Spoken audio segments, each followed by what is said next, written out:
नमस्कार प्रिय दोस्तों, एक बार फिर से आप सभी का स्वागत है अद्भुत सागर चैनल में। प्रिय दोस्तों, प्राचीन काल समय की बात है। एक नगर में एक मोहन नाम का एक व्यक्ति रहता था। उस मोहन नाम के व्यक्ति का एक पुत्र था जो बिल्कुल नवजाता छोटा था। अब उस मोहन नाम के व्यक्ति के घर में एक कबूतर का जोड़ा भी रहता था। मोहन की पत्नी परिंदों से बड़ी ही नफरत किया करती थी और मोहन सभी परिंदों से बड़ा ही प्रेम किया करता था। प्रिय दोस्तों, मोहन रोज प्रातःकाल उन कबूतरों को दाना पानी डालता था, लेकिन उसकी पत्नी परिंदों से बड़ी ही नफरत किया करती थी। वह अपने पति से इस बात को लेकर झगड़ा करती रहती थी कि तुम फालतू ही इन परिंदों को दाना पानी क्यों डालते हो। मुझे ये बिल्कुल ही पसंद नहीं है। आप ऐसा क्यों करते हो? आप ऐसा करना छोड़ दो। प्रिय दोस्तों, मोहन अपनी पत्नी को समझाता है और कहता है कि प्रिय, ये सब भगवान की देन है। ऊपर वाले ने जितना भी परिंदे बनाए हैं, ये सभी परिंदे हर इंसान को दुआ देते हैं। ये कभी बद्दुआ नहीं देते, ये हमारी दुआ करते हैं। इसलिए इन परिंदों की खिदमत करना हमारा फर्ज है। इनकी देख रेख करना भी हमारा फर्ज है। मनुष्य का कर्तव्य है। इनको दाना पानी डालना भी हर मनुष्य का कर्तव्य है। जो मनुष्य परिंदों को दाना पानी डालता है, उनका भाग्य साथ देने लगता है। इस तरीके से मोहन अपनी पत्नी को समझाता है, लेकिन उनकी पत्नी इन बातों को समझने के लिए बिल्कुल भी तैयार नहीं थी। वह अपने पति से इस बात को लेकर रोज झगड़ती रहती थी। वह कहती थी कि कबूतरों को मेरे घर से दूर भगाओ। मेरे घर के आसपास एक कबूतर परिंदे बिल्कुल नहीं आने चाहिए। मोहन की पत्नी उन परिंदों से बड़ी ही नफरत किया करती थी और अपने पुत्र से बड़ा प्रेम किया करती थी और परिंदों और उसके बच्चों से बड़ी नफरत किया करती थी। मोहन अपनी पत्नी को समझाने की कोशिश करता है, लेकिन वह बिल्कुल ही नहीं समझती। प्रिय दोस्तों, एक दिन की बात है। मोहन किसी काम से शहर चला जाता है। पीछे से उनके घर में कबूतर कबूतरी रहते थे। वो मोहन के घर में अंडे देते हैं। उनकी पत्नी अपने पति से इस बात को लेकर के झगड़ती वह कहती है कि इन अंडों को यहाँ से दूर भगाओ। मैंने पहले कहा था कबूतर को घर में मत रखो, लेकिन तुम मेरी बात नहीं मानते। अब देखिए, इन कबूतरों ने हमारे घर में अंडे दे दिए हैं। इन कबूतरों ने हमारे घर में अंडे देकर गंदगी फैला रखी है। इसी बात को लेकर मोहन की पत्नी अपने पति से आए दिन झगड़ा करती थी, लेकिन मोहन अपनी पत्नी को बार बार यही समझाता है कि हमारे घर में कबूतर ने अंडे दे रखे हैं। तुम कबूतरों को बिल्कुल मत छेड़ना। जब तक कबूतर के बच्चे बाहर नहीं आ जाते, उनके बच्चे अपने माता पिता के साथ चले नहीं जाते, जब तक इनको बिल्कुल दुखी मत करना और रोज़ अपने हाथों से थोड़ा थोड़ा कबूतरों को दाना पानी डाल दिया करो, ताकि तुम्हारा भी अगला जन्म सुधर जाए, तुम्हारा भी भविष्य सुधर जाए। इस तरीके से मोहन अपनी पत्नी को समझाकर मोहन शहर चले जाता है।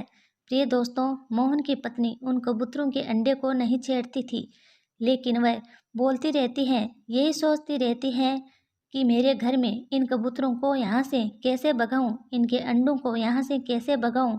मोहन का छोटा पुत्र था, उसको भी इस बात का मालूम था कि मेरे घर में कबूतर ने अंडे दे रखे हैं। अब मोहन का पुत्र इस बात का इंतजार कर रहा था कि कब मेरी माँ जाए। पिताजी तो शहर चले गए हैं, लेकिन मेरी माँ घर पर है। जब मेरी माँ घर से चली जाएगी, तब मैं कबूतरों के अंडों को देखूंगा। प्रिय दोस्तों, उसके कुछ ही देर बाद मोहन की पत्नी पानी लेने के लिए पनघट पर चली जाती हैं। अब मोहन का पुत्र सीढ़ी लगाकर कबूतर के अंडे तक पहुंचता है और कबूतर के अंडे को पकड़ लेता है और उनसे खेलने लगता है, उनको देखने लगता है, निहारने लगता है। तभी उसकी माँ यानी मोहन की पत्नी पानी लेकर वापस अपने घर आ जाती हैं। जब वो वापस घर को आती हैं, तो देखती है कि उनका छोटा सा पुत्र सीढ़ी लगा करके और सीढ़ी पर चढ़ा हुआ है और कबूतर के अंडों को हाथ में ले रखा है। यह देखकर वह बड़ी क्रोधित होती है। वह अपने बच्चे को मारने पीटने लग जाती है, अपने बच्चे को डांटने लग जाती है। ऊपर से वह पानी को रखकर तुरंत अपने बच्चे के पास आती है और सीढ़ी से अपने बच्चे को हाथ पकड़कर खींचती है। जैसे ही मोहन की पत्नी अपने बच्चे को हाथ पकड़कर खींचती है, प्रिय दोस्तों, उसके बच्चे के दूसरे हाथ में कबूतर का घोंसला पकड़ा हुआ था।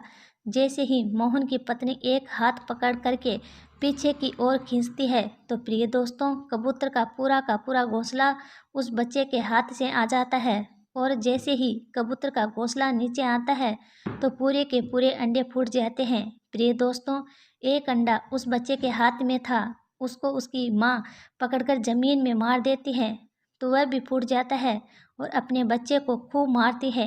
प्रिय दोस्तों, कबूतर का घोंसला नीचे आने के बाद पूरी तरह से अंडे उसके फूट जाते हैं। जब कबूतर और कबूतरी आते हैं और अपने अंडों को फूटा हुआ देखते हैं तो बड़े दुखी होते हैं, बड़े चिंतित हो जाते हैं, अपनी आंखों से आंसू की धारा बहाते हैं, रोने लगते हैं। लेकिन वो तो परिंदे हैं, करे तो करे क्या। तभी उसी वक्त मोहन भी शहर से वापस आ जाता है।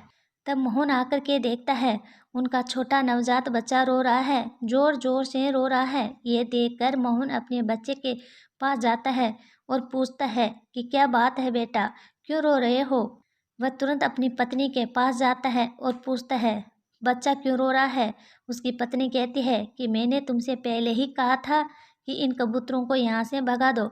आज देखो तुम्हारे बेटे ने कबूतर के अंडे पकड़ लिया है, इसलिए मैंने उसको मारा है, पीटा है। प्रिय दोस्तों, मोहन जब कबूतर के अंडे के पास जाता है और देखता है कि कबूतरों के पूरे अंडे फूटे पड़े हुए हैं, यह देखकर मोहन बड़ा दुखी होता है और मोहन अपनी पत्नी के पास फिर से आता है और अपनी पत्नी से पूछता है कि तुमने कबूतरों के सारे अंडे फोड़ दिए, अब कबूतर हमें ज़रूर बद्दुआ देंगे और इनका भुगतान हमें ज़रूर करना पड़ेगा। प्रिय दोस्तों, ये बात यहाँ ख़त्म हो जाती है। अब कुछ समय निकल जाता है। कुछ समय निकलने के बाद मोहन फिर से शहर जाता है। जब मोहन शहर को जाता है तो उसका बच्चा बीमार हो जाता है। अब मोहन की पत्नी अपने बच्चे को इधर उधर लेकर घूमती फिरती हैं, इलाज करवाने के लिए इधर उधर भागती फिरती हैं। सोचने लगती है कि कल मेरा बच्चा बिल्कुल स्वस्थ था, इसके शरीर में कोई बीमारी नहीं थी, कोई बुखार नहीं था, लेकिन आज अचानक से मेरा बच्चा बीमार हो गया है। मोहन की पत्नी अपने बच्चे को बड़े बड़े राजवैद्य से इलाज करवाती है, लेकिन उसको कोई फर्क नहीं पड़ता है, उसको सुधार नहीं आता है, धीरे धीरे और गंभीर से घायल हो जाता है। उनकी पत्नी दुखी होती है, रोती है, चिल्लाती है और कहती है मेरा एक ही पुत्र है और यदि इसको भी कुछ हो गया तो हम क्या करेंगे। प्रिय दोस्तों, मोहन के पुत्र की हालत इतनी खराब हो जाती है कि उसके बचने की कोई आशंका नहीं रहती। मोहन की पत्नी भगवान के मंदिर जाती है और भगवान से दुआ करती है और कहती है कि हे प्रभु, मेरा एक ही पुत्र है, इसको बचा लीजिए। तभी मोहन भी शहर से वापस आ जाता है। मोहन आकर के अपने बच्चे को देखता है, अपनी पत्नी से मिलता है, अपनी पत्नी से कहता है कि मैंने तुमसे पहले ही कहा था कि कभी भी किसी परिंदे का, जीव जंतु की बदुआ मत लो, ये उसी का परिणाम है जो हमको भुगतना पड़ रहा है। तुमने कबूतर के पूरे अंडे को तोड़ा है, ये उसी का परिणाम है। वह भी तो उनके छोटे छोटे बच्चे थे, उनको तो तुमने जीते जी संसार में आने से पहले ही मार दिया, इसलिए ये संकट हम पर आया है। प्रिय दोस्तों, मोहन की पत्नी भगवान से रात दिन दुआ करती रहती, भगवान से अपने बच्चे की ठीक होने की दुआ करती रहती, लेकिन उनकी आवाज़ भगवान तक नहीं पहुंच रही थी, क्योंकि उसने अपने जीवन में इतने सारे पाप किए थे। न जाने कितने कबूतर के अंडे फोड़े होंगे, न जाने कितने कबूतरों को अपने घर से मार पीट कर भगाया होगा।